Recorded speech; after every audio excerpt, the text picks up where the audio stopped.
Hi friends, எல்லாருக்கும் வணக்கம். இன்றைக்கி இந்த வீடியோவில் நம்ம பார்க்க போகிறது ஆகஸ்ட் 5ஆம் தேதிக்குண்டான கரண்ட் அஃபேர்ஸ் தான். வீடியோக்குள்ளே போகிறதுக்கு முன்னாடி ஒரு சின்ன டிப்ஸ் என்ன அப்படின்னா, நிறைய ஸ்டூடெண்ட்ஸ் சொல்கிறது, சார் படித்தது உடனே மறந்து போகுது, அதை மெமரியில் வச்சுக்க என்ன பண்ணலாம் அப்படின்னு கேட்குறீங்க. ஸோ சின்னதாக ஒரு டிப்ஸ் சொல்கிறேன், அதை ஃபாலோ பண்ணி பாருங்கள். ஃபஸ்ட்டு இன்றைக்கி படிக்கிறீங்க அப்படின்னா, இன்றைக்கி காலையிலேருந்து நைட்டு வரைக்கும் ஃபுல்லாக படிப்பீங்க, ஓகேங்களா? படிச்சுட்டு அன்றைக்கே டெஸ்ட்டு போட்டு பார்க்காம, ஓகேங்களா, தூங்கிட்டு மறுநாள் காலையில் எழுந்திரிச்சு முதல் நாள் படித்ததை டெஸ்ட்டு போடுங்க. அடுத்த நாள் படிக்கிறத அதுக்கு அடுத்த நாள் காலையில் டெஸ்ட்டு போடுங்க, ஓகேங்களா? ஸோ அடுத்தது அந்த வீக்கு ஃபுல்லாக படித்ததை வீக் எண்டில் டெஸ்ட்டு போட்டு பாருங்கள், ஓகேவா? ஸோ இதே மாதிரி ரொட்டீனாக பண்ணும்போது உங்களுக்கு அந்த மெமரி பவர் நல்லா இம்ப்ரூவ் ஆகும். ஸோ ஈஸியாக நீங்கள் எக்ஸாமில் ஸ்கோர் பண்ணலாம், ஓகேவா? இந்த டிப்ஸ் உங்களுக்கு பிடிச்சிருந்துச்சுன்னா நம்ம சேனலை சப்ஸ்கிரைப் பண்ணி வச்சுக்கோங்க. அடுத்தடுத்த வீடியோ பதிவில் உங்களுக்கு சீக்கிரம் நோட்டிஃபிகேஷனாக காட்டும். வீடியோக்குள்ளே போயிடலாம். முதல் வினா, இராணுவ மருத்துவ சேவைகள் பிரிவின் முதல் பெண் தலைமை இயக்குனராக பொறுப்பேற்று கொண்டவர் யார்? இராணுவ மருத்துவ சேவைகள் பிரிவோட முதல் பெண் தலைமை இயக்குனராக பொறுப்பேற்று கொண்டவர் யார்? Answer, lieutenant general Sadhana Saxena Nair. Lieutenant ஜெனரலாக இருக்கிற சாதனா சக்சேனா நாயர் அவர்கள் தான் பொறுப்பேற்று கொண்டாங்க ஆகஸ்ட் 1ஆம் தேதி, ஓகேங்களா? இதுக்கு முன்னாடி இவங்க என்ன பதவியில் இருந்தாங்க அப்படின்னு பார்த்தீங்கன்னா, ஏர் மார்ஷல் நிலையில் மருத்துவமனை சேவைகள் பிரிவோட தலைமை இயக்குனராக இருந்திருக்காங்க. அந்த போஸ்ட்டுக்கு வந்த முதல் பெண்ணும் இவங்க தான், ஓகேங்களா? நிறைய விருதுகள் வாங்கியிருக்காங்க. அதில் குறிப்பிடத்தக்க விருது அப்படின்னா குடியரசுத் தலைவரோட விசிஷ்ட் சேவா பதக்கம் தான். விசிஷ்ட் சேவா பதக்கமும் வாங்கியிருக்காங்க, ஓகேவா? அடுத்த வினா, ஃபிட்ச் பிளாக் 2024 பயிற்சி எங்கு நடைபெறுகிறது? ஃபிட்ச் பிளாக் 2024 பன்னாட்டு பயிற்சி எங்கு நடைபெறுது? ஆன்சர், ஆஸ்திரேலியாவில் நடக்குது, ஓகேங்களா? ஸோ இந்த பயிற்சி அப்படிங்கிறது 2024 ஜூலை 12லேருந்து ஆகஸ்ட் 2 வரைக்கும் நடந்து முடிஞ்சிருச்சு, ஓகேங்களா? 2 ஆண்டுகளுக்கு ஒரு முறை தான் இந்த பயிற்சி அப்படிங்கிறது நடத்தப்படும். ஒரு பன்னாட்டு பயிற்சின்னு சொல்லுவாங்க. வருஷம் இதில் நிறைய நாடுகள் கூடிக்கிட்டே இருப்பாங்க.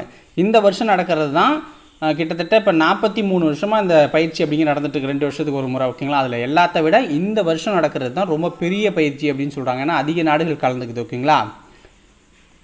இந்த ஃபிட்ச் பிளாக் என்ற இந்த பயிற்சி மக்கள் இல்லாத பெரிய பகுதிகளில் இரவு நேரத்தில் நடத்தப்படுற ஒரு பயிற்சி, ஓகேங்களா? விமான பயிற்சி. அதனால் ஸோ 20 நாடுகளை சேர்ந்த 140க்கும் மேற்பட்ட விமானங்களும் பல்வேறு விமானப்படைகளின் 4400 வீரர்களும் இதில் பங்கேற்கிறாங்க. ரொம்ப பெரிய பயிற்சி இது.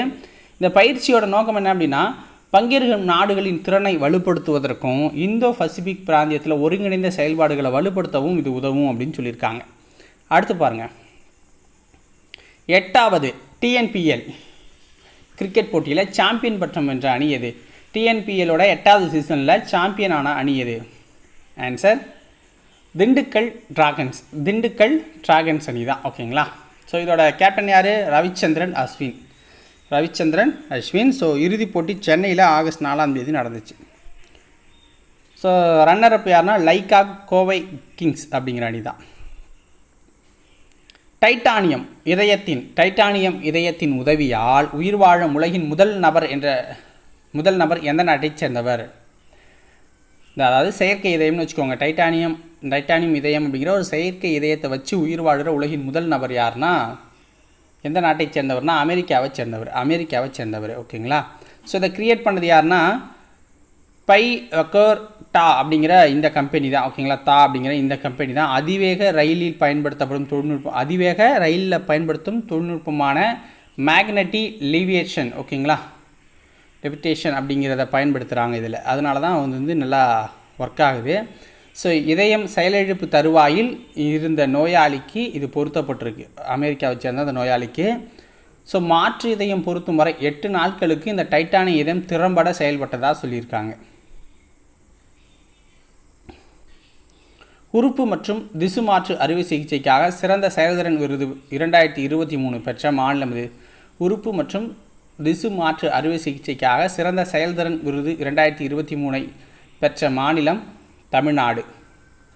அடுத்த வினா, உலக கைவினை கழகத்தின் உலக கைவினை நகரச் சான்றிதழை பெற்ற நகரம் இது? உலக கைவினை கழகத்தின் உலக கைவினை நகரச் சான்றிதழை பெற்ற நகரம் ஸ்ரீநகர், ஓகேங்களா? ஸ்ரீநகர். ஸோ காஷ்மீரில் இருக்கிறது.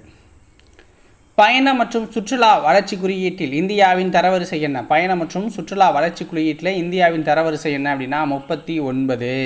உலக பொருளாதார மன்றம் தான் தரவரிசை வெளியிட்டிருக்காங்க. முதல் இடத்துல அமெரிக்காவும் 2வது இடத்துல ஸ்பெயினும் இருக்குது. முதல் இடத்துல அமெரிக்கா, 2வது இடத்துல ஸ்பெயின்.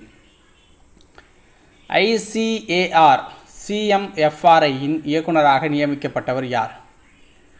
ICAR CMFRI இங்கோட இயக்குநராக நியமிக்கப்பட்டவர் யாருன்னா கிரீன்சன் சார்ஜ் அப்படிங்கிறவர் நியமிக்கப்பட்டிருக்காரு. கிரீன்சன் சார்ஜ்.